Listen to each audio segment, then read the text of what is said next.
Today is very early, April 24th, 2023. I want to talk about the ongoing conflict in Ukraine, and I want to start by taking a look at the map. As usual, let's take a look at liveuamap.com. It is a pro-Ukrainian map, so just keep that in mind when we look at it. But even according to this pro-Ukrainian map, we see the report of Russian airstrikes in the Kherson region. And we see continued fighting outside of Donetsk city in the Donbass and in the northern Donbass region, Bakhmut. We see the fighting continuing there. And we can see a very small percentage of the city is still held by Ukrainian forces. And even this pro-Ukrainian map admits that there are Russian forces fighting all along this area where Ukrainian forces are clinging to. We're waiting for Ukraine to launch its counteroffensive, its big spring counteroffensive. And we continuously hear how it will be somewhere in the south, Zaporozhye, cutting the land bridge between Crimea and the rest of Russia. But there's also the possibility that it could unfold in more than one place, or it can unfold in an entirely different place. We just don't know until it unfolds. One of these places could be in and around Bakhmut, a counteroffensive to push Russian forces out of Bakhmut. So we'll just have to wait and see. But as things stand right now, we can see Russia making steady gains in Bakhmut. The city is virtually under Russian control at the moment. What is the Western media saying about the fighting taking place in Ukraine right now as we wait for this Ukrainian spring offensive to unfold? What are they saying about the fighting? I have been talking about increasing Russian military aviation activity along the line of contact and the use of these glide bombs. And I explained how this is because Ukrainian air defenses are deteriorating. What few systems they have left that are long range and able to hit targets like Russian bombers, they are going to be centered in cities and other priority targets. They are not going to be used for force protection along the line of contact, which allows Russian warplanes to come in with these glide bombs. These warplanes and these glide bombs are released from an altitude and a distance outside the reach of most of what Ukraine has left in terms of air defense for force protection. Now the Western media is talking about this. So this is from DW, this is German media, and it says, guided bombs, new Russian tactics in the Ukraine war, question mark. It's not really a question, it's absolutely happening. The article says, Russia is increasingly attacking Ukraine with guided bombs, according to information by the Ukrainian Air Force. So they're citing the Ukrainian government and the Ukrainian military specifically. The Russian Air Force previously only sporadically used such weapons, but in recent weeks, up to 20 guided bombs hit daily were registered along the entire front line. Ukrainian authorities say the city of Kherson, which I just showed you on the map, in the south, and the country's regions bordering Russia and Belarus are particularly affected. But as I've shown, so has Avdiivka and also Bakhmut. It also says the Russians are dropping more and more of these bombs because they are running out of missiles. Very few are left, so they have switched to cheap aerial bombs. And this is the spokesman for the Ukrainian Air Force. This is what they told DW. This is obviously Ukraine coping with the fact that they face yet another significant setback.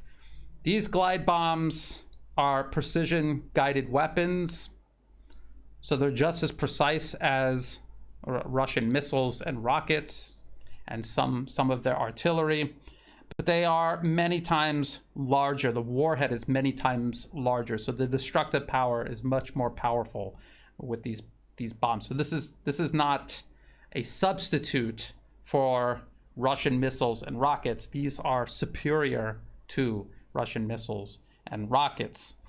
For example, the Caliber cruise missile has a warhead of around 500 kilograms, and the Iskander missiles is quite a large missile, long range, 500 kilometers, has a warhead of up to 700 kilograms. these bombs that are being dropped are over a ton. The warhead is over a ton or more. So that's what we're talking about. Significantly larger explosive power, just as accurate as an Iskander missile, caliber cruise missile, or a rocket from a Tornado S multiple launch rocket system. The DW article also says, by using guided bombs, Russian forces may be changing aviation tactics to mitigate the risk of further aviation losses by operating out of the range of most Ukrainian anti-aircraft and air defense systems at the cost of the ability to conduct close air support. The US-based Institute for the Study of War wrote in an assessment recently. But I've already talked about this. Ukraine's S-300 systems could possibly be placed closer to the line of contact and provide a certain degree of force protection, but these systems have been destroyed. The interceptors that they use have been depleted, and what few systems they have left are protecting priority targets. They are not on the front line anymore. This is what has opened the window of opportunity for Russia to use this weapon system, which is actually more powerful than systems that they have been using up until now. So it is changing the game. We hear a lot about game-changing weapons that the West is supposedly supplying Ukraine, but in reality, this is how you change the game on the battlefield. Using military aviation, dropping precision-guided bombs that have a much larger destructive power than anything that has been used up until now. And then even the DW article admits, it says, for the most part in Ukraine, the Russian army uses bombs that are originally unguided and weigh 500, 1,000, or 1,500 kilograms, and they date back to Soviet times. The high explosive FAB type bombs are equipped with wings and a satellite control system, and upgrade to a high precision weapon. So this is contradicting what the Ukrainian Air Force official said, that these are just cheap substitutes for guided missiles and rockets. They are not. They are just as precise and even more powerful. The article also says Ukraine currently uses Soviet anti-aircraft missile systems in defense. Even if they can hardly stop aerial bombs, the anti-aircraft missile does not hit the object itself, but explodes next to it and pierces it with splinters. This usually doesn't work with a bomb. To destroy guided bombs, Ukraine needs modern air defense systems like the Patriot, recently arrived from the US, the Netherlands, and Germany, he argues. But there are not enough air defense systems to defend the entire front line and the borders with Russia and Belarus, experts say. They also argue it is risky to deploy them close to the front line. Russian troops will try to destroy the Patriot systems, even if just for propaganda purposes. So there's not enough of them. And even if you did have a few extra ones and you tried to put them along the line of contact, they would become priority targets for Russia. They would be destroyed, which is what has happened to Ukraine's S-300 systems. Those were also priority targets. And they have been targeted, and now they're gone. And that is what has opened the window of opportunity for Russia to begin using these glide bombs. And as they diminish Ukraine's air defense systems even further, that'll open the door for an even greater use of Russian military aviation. They talk about how Ukraine needs Western warplanes and how somehow that's going to be the way they're able to deal with these glide bombs. They can send their fighters up and intercept these Russian warplanes dropping these glide bombs. But in reality, that is not going to happen, because while Ukraine is out of air defense systems, Russia is not. They have a very large number of very capable air defense systems. They also have the majority of their military aviation still at their disposal. So they have air defense systems that will shoot down any Western warplane transferred to Ukraine. They also have warplanes that can intercept them. They also have cruise missiles that can hit them while they're on the ground before they even take off from whatever airfield they would be operating out of. So this is a non-solution to this problem. Now we're talking about this upcoming offensive, and we continue to see stories in the Western media about Ukraine and its preparations for the offensive, and also how Western nations are sponsoring Ukraine ahead of this offensive. We have articles like this from Ukrinform. Ramstein countries deliver over 230 tanks to Ukraine, Pentagon chief. It says now in just a few short months, the contact group, they're talking about this Ukraine contact group that meets every month in Ramstein, Germany. In just a few short months, the group has delivered more than 230 tanks and more than 1,550 armored vehicles and other equipment and munitions to support more than 9 new armored brigades, Austin said. They're talking about U.S. Secretary of Defense Lloyd Austin. But just to put that into perspective, 230 tanks, most of which are not actually Western main battle tanks. This is a point Alexander Mercouris of the Duran made very recently.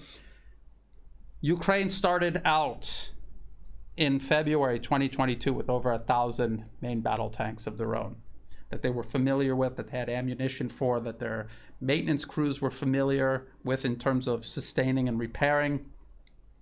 Over 1,000, and now they're getting just something like 230 tanks. This is a fraction of what Ukraine started out with when Russia began its special military operation in February last year. A lot of the tanks that they're going to be getting are T-72s and their derivatives, different variations of the T-72.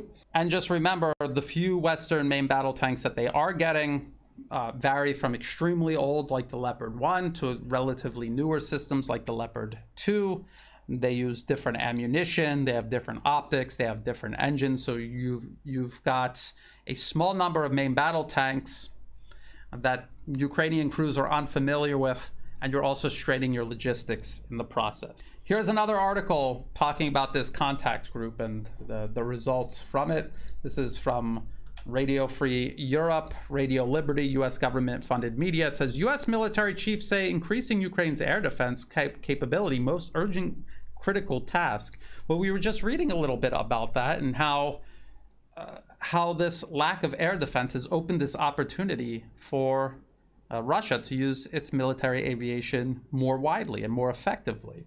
This is what it says. It says, fortifying Ukraine's air defense capability was a major theme of a meeting on April 21st of dozens of countries that have supported Kiev in its fight against invading Russian forces and as it prepares to launch a spring counteroffensive. General Mark Milley, the chairman of the U.S. Joint Chiefs of Staff, told a news conference that beefing up Ukraine's air defense system was the critical military task right now, adding that the goal is to make sure that it has a robust and rigorous layered and high altitude to mid altitude to low altitude and from short range to mid range to long range. Well, that sounds great. What steps have they taken to do that? And the answer is nothing. Nothing at the meeting, and this will be in the video description below too, the link to this transcript from the Department of Defense. A press briefing after the contact group met, and they talk about air defenses, how important they are, how desperately needed they are, but they mention not even a single step in regards to finding and sending more systems to Ukraine. And I've talked about this at length. Russia, China, and their allies have invested heavily in air defense over the last several decades. The U.S. and its allies have not. They have invested in air superiority through warplanes. This is a capability they cannot transfer to Ukraine. Their air defense systems are far behind Russia's, and they have far too few of them to transfer to Ukraine. Anything that they can manage to find and send to Ukraine will be used to defend cities like Kiev, critical infrastructure, other high priority targets. They do not have enough to provide force protection along the line of contact where Ukrainian forces are now being targeted by these glide bombs. Another outcome of the contact meeting in Ramstein, Germany, was this announcement regarding M1 Abrams tanks from the United States. So we turn to the New York Times. U.S. says it will begin training Ukraine on Abrams tanks within weeks. Well, the spring offensive is supposedly about to start within weeks. So you're going to start training. How long does the training take? Well, this is what the New York Times says. The 31 M1 Abrams tanks promised by Washington could reach Ukraine by fall, far sooner than expected, American officials say. Defense officials said that about 31 tanks were expected to arrive in Germany to kick off a training program for Ukrainian troops that is expected to take 10 weeks. The tanks could reach the battlefields in Ukraine by the fall, said the officials. So no earlier than the fall is what they actually mean. It could take much longer than that. And they spoke on a condition of anonymity to discuss security matters. Well, the problem is 10 weeks is not enough training to get Ukrainian forces ready to operate M1 Abrams tanks effectively on the battlefield. An entry-level tanker takes up to 6 months to learn their job. Then they go join a tank crew with other crew members who have more experience, and a tank commander that has at least several years of experience operating that specific kind of tank. And there's no way to create that type of tank crew for Ukraine in this conflict. It would take years to do, and they don't have years. So what they're going to do is accelerate the training, condense the training down to 10 weeks, and they'll be able to drive the tank, they'll be able to point the gun and shoot, but they're not going to be able to use it effectively on the battlefield. And this is what they're sending Ukrainians into battle with. This type of inadequate training. In that same New York Times article, I noticed this. I saw a picture of an M109 self-propelled howitzer, 155 millimeters. You could see the artillery shells in there. It's basically an artillery piece on tracks that can move around very easily. And they say that this is in Bakhmut. And I would have thought that something like the M109 self-propelled howitzer, something like this would be essential for the offensive. You'd want to preserve advanced weapons like this for your offensive. The fact that it's in Bakhmut means one of two things. Either it's there because they plan on launching an offensive there soon, or they have actually diverted some of their best weapons away from preparations for the offensive to fight in Bakhmut. I see a lot of comments where people are skeptical that an offensive is even going to take place. I agree with Alexander from the Duran that yes, indeed, an offensive will take place. We have to remember last year's Ukrainian offensive launched in Kharkov and Kherson. It was supposed to be a spring to summer offensive. It ended up being launched in the fall. That's something to keep in mind. And I want to remind people about the nature of that fighting. In Kharkov, there were hardly any Russian troops there at all. And I'm going to share with you an article from the Western media about how even though there were hardly any Russian troops there, the Ukrainian forces still had a hard time pushing through that area, and they still suffered a lot of losses. Then Kherson was even worse. They suffered many more losses. There was no breakthrough, and the only reason Ukrainian forces reached Kherson city was because Russia made the decision to withdraw to the east bank of the Dnieper River. We are talking about, between Kharkov and Kherson, we're talking about anywhere between 7 to 11 brigades lost of men and machines, and a brigade at full strength is around 4,000 troops. That's a lot of losses for Ukraine. And we have articles where they talk about this. So you have articles like this from the Washington Post, and I've talked about this article many times. This is from September last year. Wounded Ukrainian soldiers reveal steep toll of Kherson offensive. And when you read this, they talk about how badly outgunned and outfought the Ukrainian forces were, how they were outmatched in every way by Russian forces. And around Kherson, Russia did not create the type of defenses, nor had they committed the number of troops that they have now committed along the line of contact. In the south, around Zaporozhye and Kherson, and also in the Donbas region.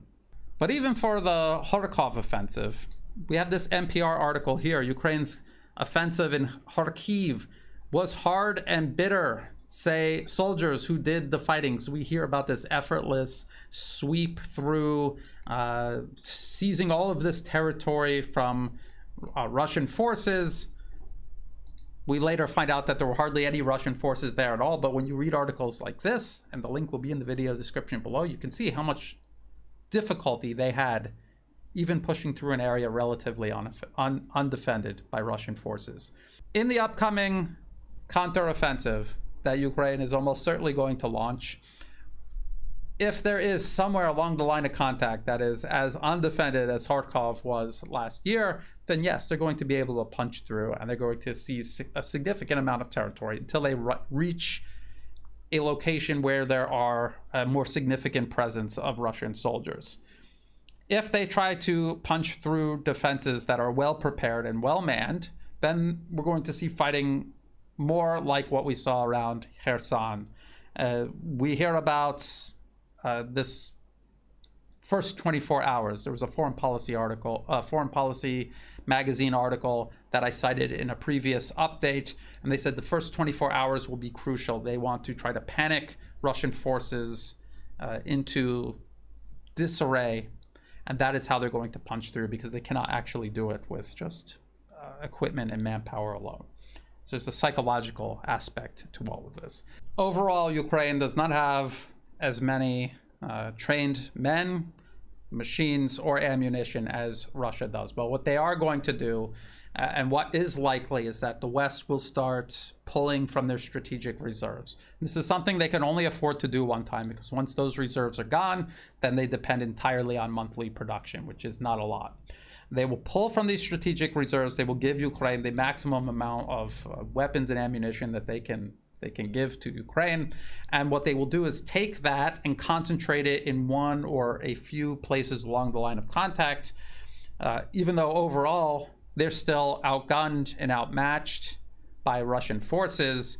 They hope locally they'll be able to overpower Russian forces there and punch through the defense. They may be able to do that. They may be able to take territory. The problem is, as long as there isn't a complete panic and a complete disintegration of Russian forces, Russia will adapt. This has always been Ukraine's problem. They do not have the ability to overpower Russia. That is something they are incapable of doing. They're able to get these local successes, possibly, if Russia makes mistakes defending certain points along the line of contact. But overall, Russia will be able to reorganize, stabilize the line of contact, and then Ukraine will be exactly back where it started. Missing an army, waiting for NATO to transfer more weapons, more ammunition, and train up another army's worth of manpower. And this time is going to be the last time, because NATO does not have the capacity to do this for another cycle, not as quickly as they've done before. Let's just look at it in terms of sustainability. We've talked a lot about arms and ammunition. What about manpower? I saw this video by Alex from History Legends. It's called Ukraine is Running Out of Soldiers. The link to the video will be in the video description below. And he cites several articles from the Western media, including this one from the Washington Post. And it says, as spring offensive nears, Ukraine is drafting reinforcements. Now, we all remember these leaked documents that came out that supposedly say Ukraine only lost something like 16 to 17,000 killed in action, which is absurd, because Ukraine at one point or another had hundreds of thousands of troops in its armed forces. 16 to 17,000 is not a small number, but it's also not a very large number when you have a force as large as Ukraine had. The problem is, if those numbers were true, then you would not have to be scouring the country to find more recruits. And this is what the Washington Post says. It says the men in uniform could show up almost anywhere, anytime. They knock on civilians' front doors and randomly stop them on street corners, handing out draft papers that can turn lives upside down.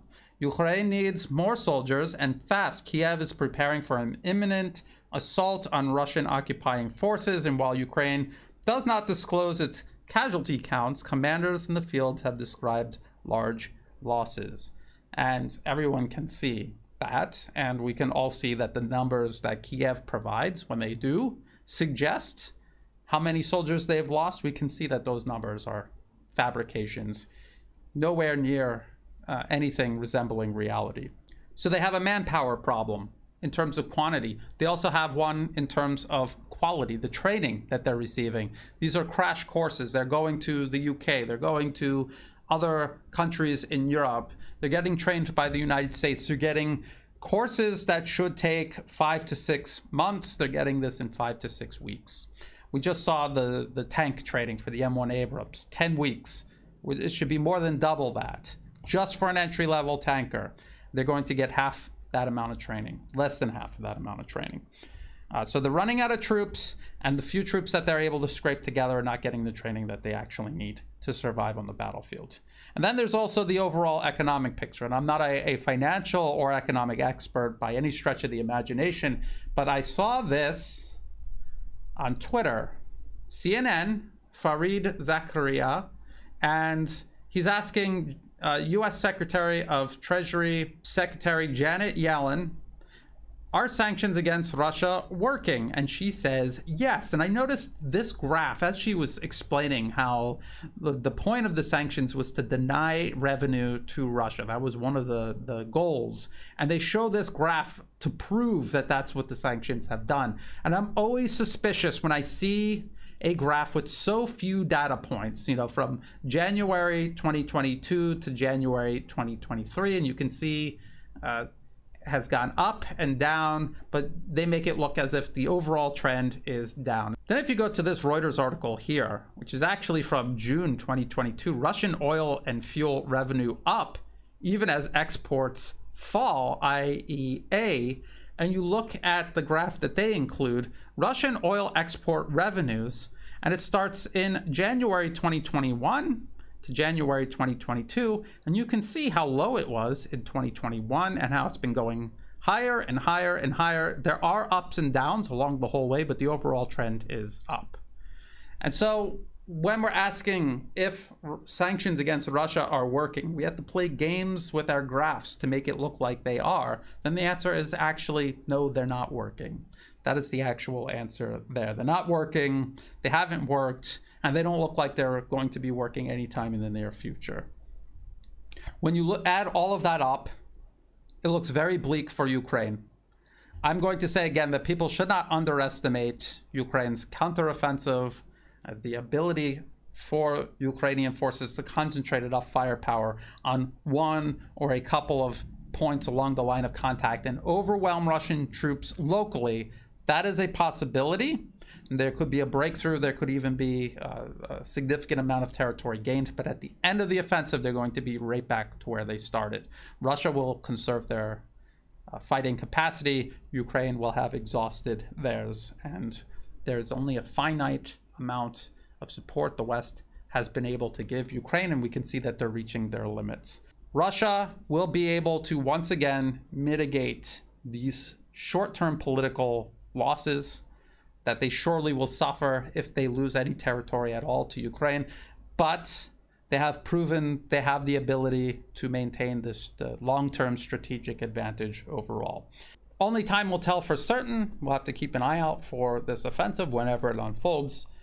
Observe it carefully. Keep in mind that if you don't know the troop dispositions of Ukraine and Russia with certainty, then there's no way you can determine the outcome of any sort of offensive or defensive action. Just keep that in mind. We kind of have to wait and see it start to unfold at least before we could get a good idea of how it's unfolding and how it will continue to unfold. So we'll keep an eye on that. If you thought this video was useful, please like and share. Think about subscribing. Check the video description below for other places you can find and follow the work. In the video description below are also all of the links that I've referenced in this video, as well as for ways you can help support my work. I do not monetize my YouTube channel. If an ad pops up, feel free to skip it because it's not helping me out at all. If you do want to support my work, please do so through Buy Me a Coffee and Patreon. The links will be in the video description below.